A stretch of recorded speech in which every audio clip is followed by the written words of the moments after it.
Hello, it is Friday and it is Black Friday here in America. My name is Chidi and welcome to School Talk Extra. As you already know, our Friday shows are broken into 3 sections. If you don't know, then you need to subscribe immediately so you become a part of our family. It'll be broken into the Friday monologue, education news, and fun stuff.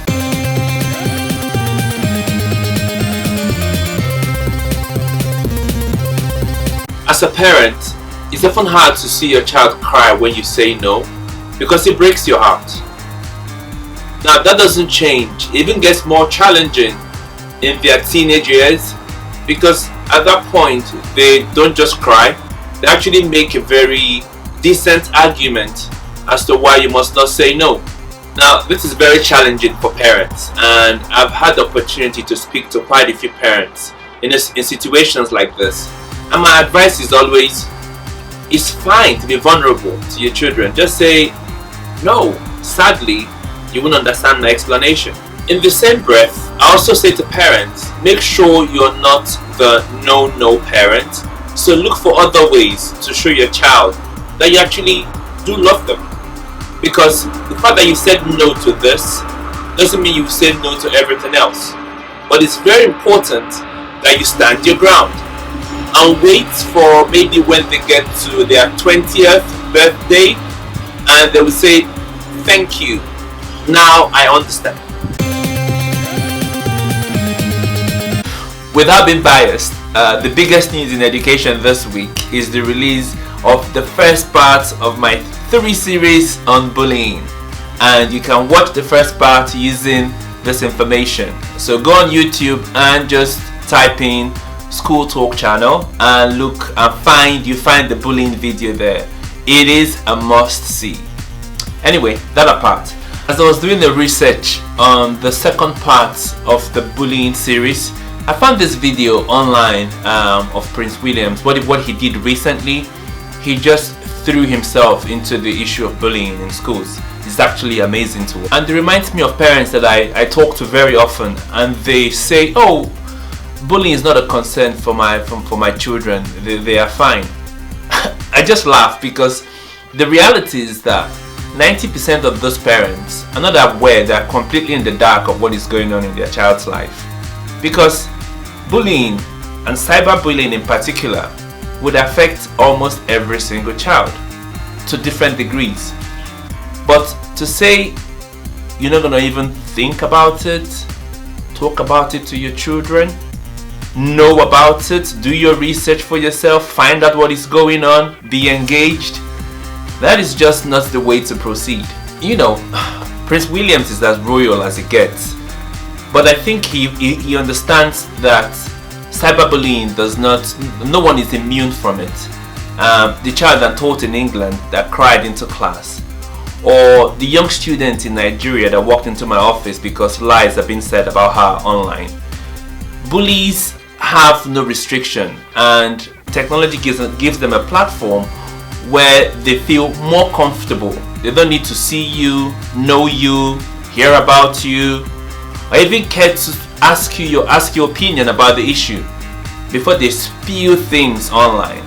So we all need to be aware of this. I think let's have a look at the video first. As soon as I lost Felix, I knew that I had to talk. Social media was his life. His whole life revolved around it. It was the way that everyone communicated. And if you weren't on it, you were isolated. So if he was invited to a party, somebody would text saying, you don't want to invite him, everyone hates him. And all he saw was negative. He saw himself as stupid and ugly. It just ate away at him inside, I think. But I just had no idea of the depth of his despair at all. It's one thing when it happens in the playground and it's visible there and parents and teachers and other children can see it. Online, you're the only one of you sees it, and it's so personal, isn't it? It goes straight to your room. Online now with social media, and you can't escape it. You're constantly with that bully. There's no escape from it. And it's written down, so it's there to look back at time and time again. And if you are in a negative space, that's all you can see. I sort of feel that Felix has given me a job to do, and my job is to make sure that we try and help as many other people like him. As parents, we all know that our child's mind is developing, but what I would like to urge us to do more intentionally is to be aware that there's a battle of the mind, and if we leave the school and the society alone to feed the mind, we are not going to like the outcome. So as parents, I urge us to be more active, to be more determined to dominate our child's mind, to feed that mind with positive thoughts about themselves, about the society, and about the future.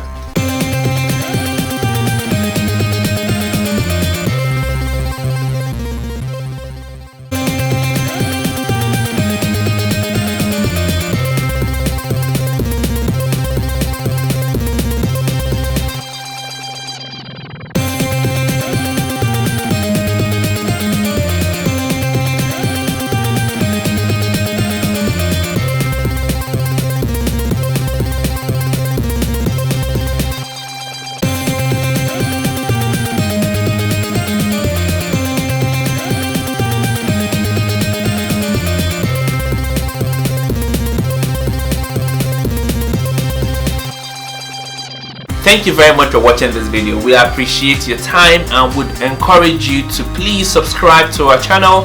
We want you to be a part of this community, to contribute, because we want to provide information for parents so they can make good decisions and we have a better future for everybody. So please engage with us. Like the video, subscribe is more important to us. Leave a comment, share your ideas with us, and we look forward to that. And don't forget, on Tuesday there's the second part of the bullying series. It is going to be amazing. So I'll see you on Tuesday.